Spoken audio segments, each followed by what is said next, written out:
If you've recently been seeing water in your dreams, you can't afford to just remember the image. You must actively begin to interpret its spiritual meaning.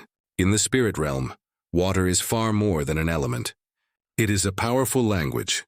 When heaven chooses to speak using the imagery of water, the message is never superficial. Perhaps you found yourself drowning, fighting to breathe, or being pulled down by forces you couldn't identify. This is not merely a nightmare about fear. It is a deep revelation.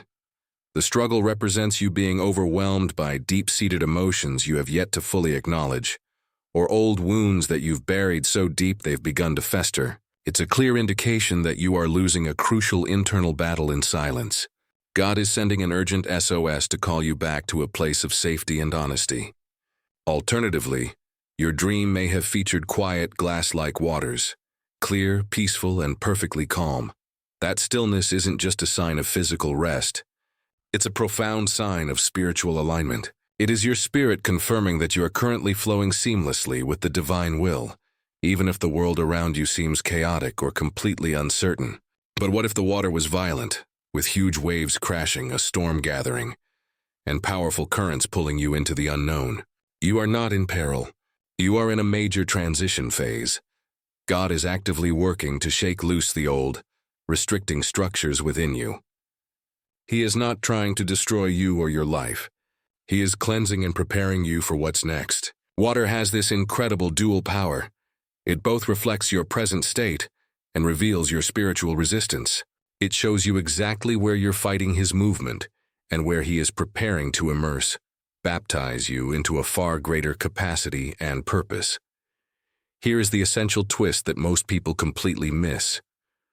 The way you react to the water in your dream is a direct mirror of your reaction to God in your actual life. Do you try to frantically run from the water, fight desperately to control it, or finally surrender and allow it to carry you where it wills? The dream isn't just a symbol to analyze. It is a direct spiritual question, and God is waiting patiently for your honest answer. So, the next time the imagery of water appears in your sleep, don't just ask, "What is the meaning of this?" Instead, go deeper and ask, "Lord, where are you actively trying to lead me that my human fear will not permit me to go?" The answer is waiting in the depths of your spirit. Now let's go even further, because if water uncovers the condition of your own soul, the next dream reveals the hidden dangers lurking in the shadows all around you. Keep reading. Chosen one. When a snake silently slithers into your dreams, you are not being tormented by a nightmare. You are being put on a spiritual alert. This is not some random, scary image. It is a meticulously coded message from the spiritual realm. The serpent does not arrive to speak. It arrives to signal a warning. When you see it, you are being alerted to something your spirit has already sensed. But your mind has stubbornly refused to confront or believe. If you find yourself bitten in the dream, understand that the venom is not physical. It is emotional and spiritual poison. It represents jealousy, malicious gossip, or a painful betrayal being injected into your life by someone who smiles warmly in your face, but secretly hopes for your failure and fall. And the specific location of the bite is incredibly important. A bite on your hand indicates that your calling or your ability to work is under attack. A bite on your foot means your destined path is being actively interfered with and redirected. But what if the snake was not clearly visible? What if it was hidden beneath your bed, camouflaged in the grass, or lurking right behind a loved one? This is not anxiety. It is spiritual surveillance. You are being closely monitored by a highly camouflaged threat. Someone you place your full trust in may actually be the doorway the enemy is strategically using to get uncomfortably close to you. Now, consider the opposite scenario. What if you kill the snake in your dream? Do not dismiss that moment.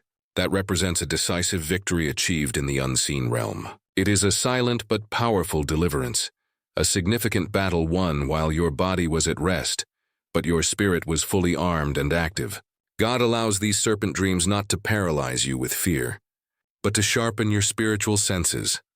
He wants to activate your discernment radar, so you stop blindly accepting every kind word and start actively testing every spirit you encounter. Because here is the difficult truth that few are willing to say aloud. Some smiles are carrying hidden venom. Some gestures of friendship are actually curses in disguise.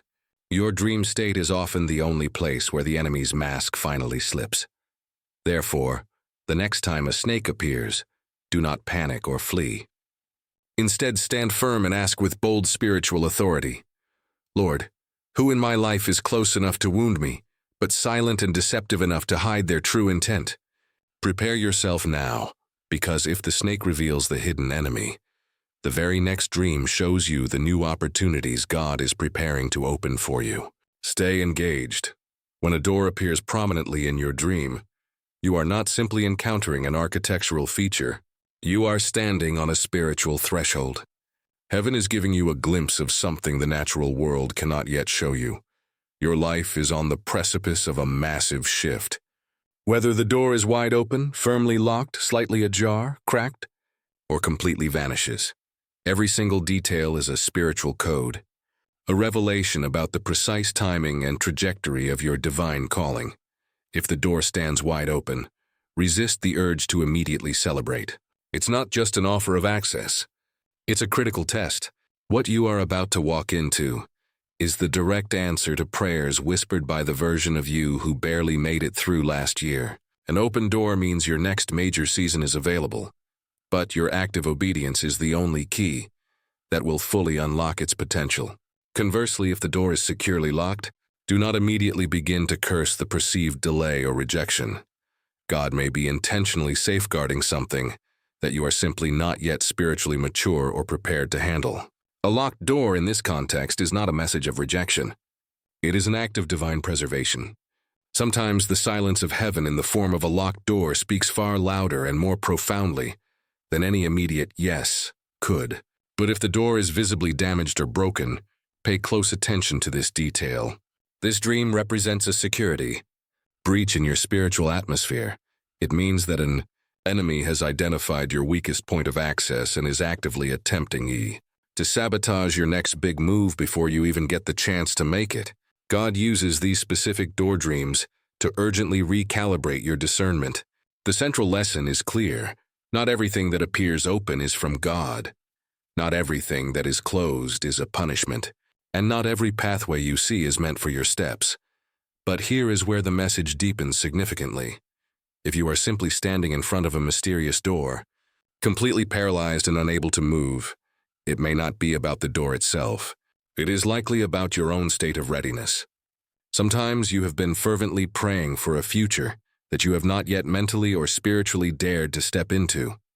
So, when you see this dream again, the long hallway, the specific texture of the handle, the daunting unknown behind the wood, ask yourself this challenging question. Do I possess the unwavering faith required to bravely walk through the very thing I begged God to send me? Now listen with intense focus, because the next dream is not about inanimate objects or empty spaces. It is about something alive, and what it carries could potentially unlock the entire spiritual blueprint for your life. Stay with me. Chosen one, when a baby emerges in your dream, the focus is not on simple innocence. It is a powerful message about stewardship and responsibility. You are not being shown a child in the literal sense. You are being presented with a seed, a divine deposit, something inherently fragile but profoundly holy, something currently small but destined to impact and shift nations. A baby held safely in your arms signifies that God has unequivocally entrusted you with something sacred, a new vision, an unfolding purpose, or a spiritual assignment designed for you before your birth. But the mere act of holding it does not make it safe. You are still required to nurture it, actively protect it, and fiercely fight for its survival and growth. Now, if the baby in your dream is crying intensely, do not minimize or ignore that sound. That is not just noise. It is the sound of your calling begging for your immediate attention. You have delayed the work too long, postponed your obedience, or doubted your own divinely appointed capacity. Heaven, however, is finished waiting for you to catch up. And if you see a baby that has been visibly abandoned or left alone, that is the most urgent and serious warning of all. It means you have carelessly walked away from something that is meant to be eternal, a spiritual pregnancy left unattended. Just like a newborn, if you fail to nurture this seed, it simply will not survive or manifest. Understand that this specific dream is not about literal motherhood or fatherhood. It is fundamentally about legacy. You have been carrying a significant spiritual burden, a concept or mission within your spirit. Perhaps you lack the right words to articulate it, or maybe no one around you.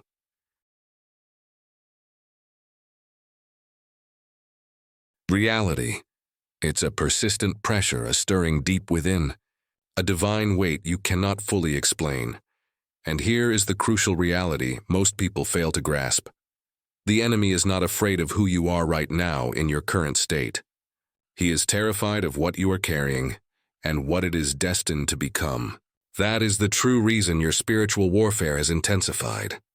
That is why your sleep patterns have changed. It is because something powerful within you is on the verge of its public emergence. So, the next time you dream of a baby, do not immediately ask, "What is this?" Instead, elevate the question and ask, "God, how do I properly raise, protect, and release the great vision you have just birthed within my spirit?" Now we transition into the realm where the veil between worlds thins, where the past attempts to make contact, and where you must be aware that not every presence that visits comes in peace. Keep paying attention. There are certain dreams that simply whisper, and then there are others that feel like a spiritual piercing. When someone who has passed away makes a visit to you in the night, you are not just idly remembering them. You are being actively summoned into a specific realm where the temporal, the living, and the eternal, the departed, briefly and momentarily intersect.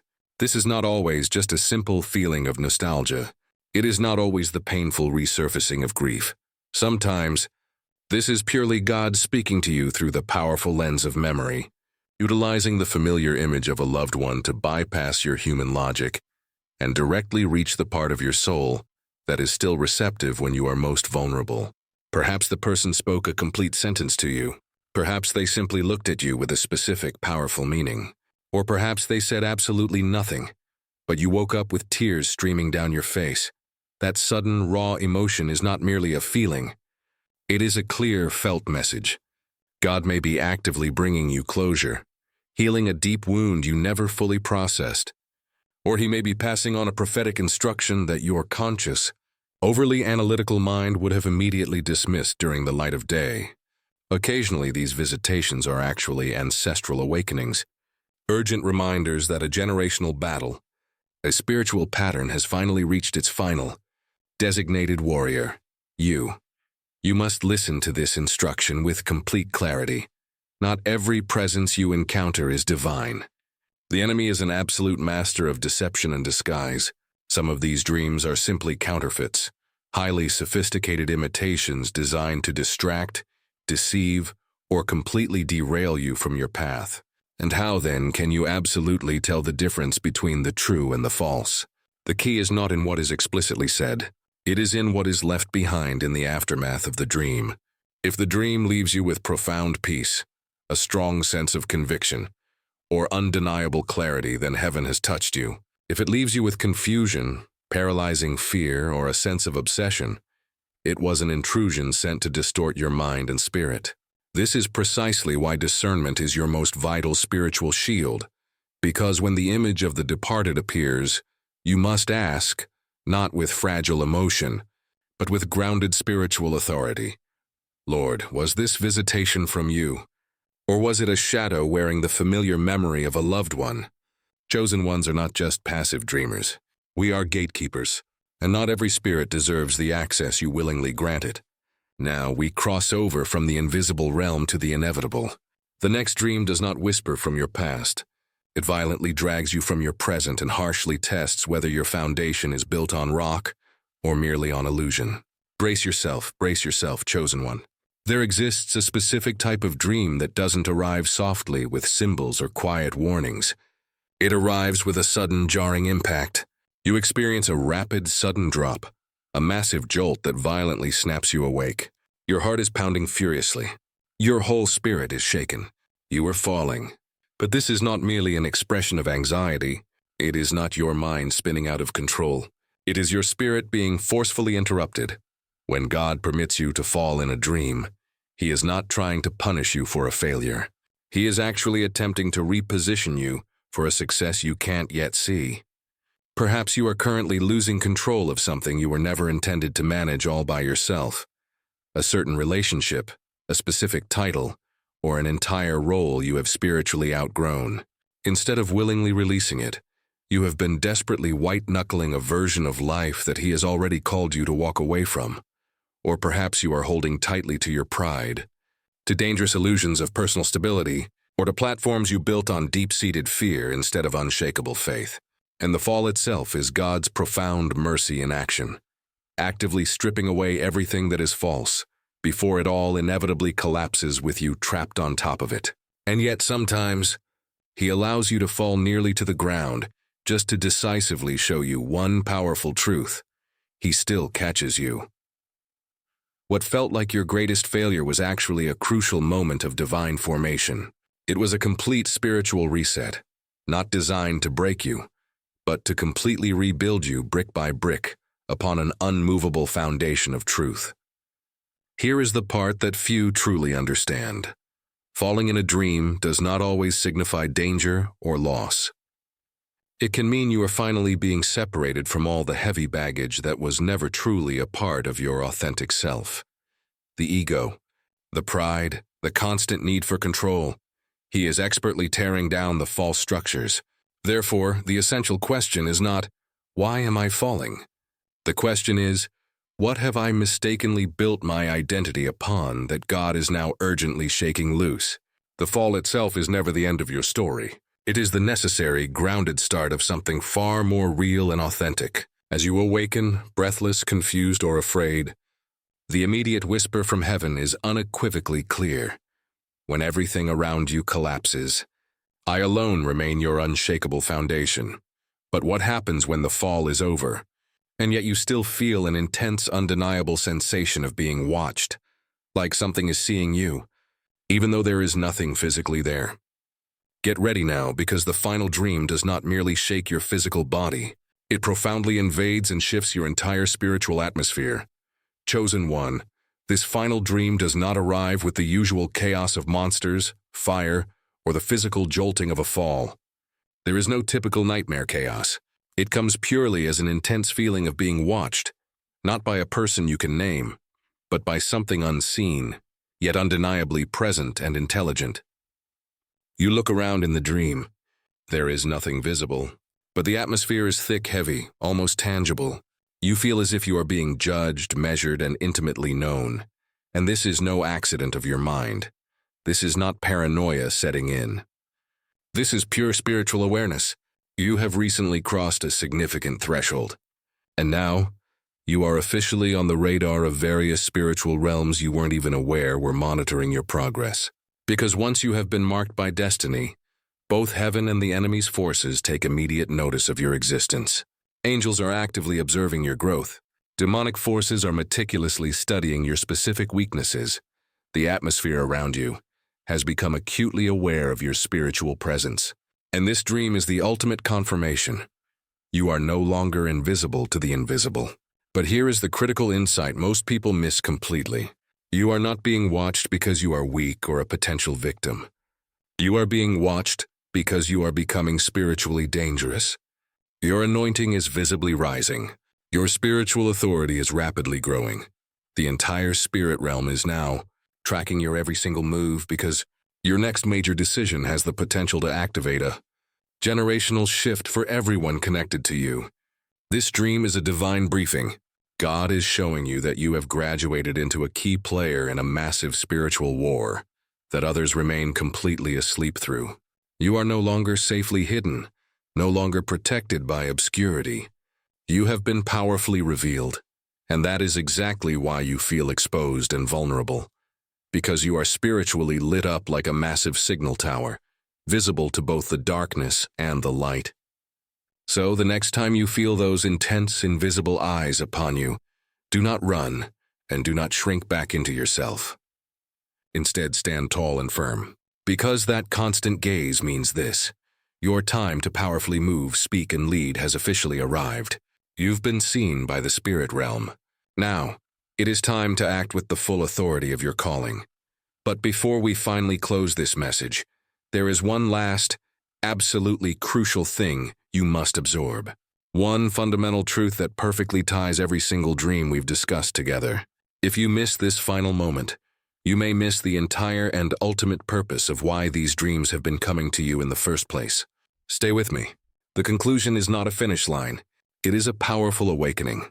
Chosen one, what you casually used to refer to as just dreams, were never just random dreams at all. They have always been heavenly blueprints, highly encrypted codes and sacred instructions carefully hidden in night visions. While the majority are distracted by the noise of the world, you are being activated. While others are simply sleeping, you are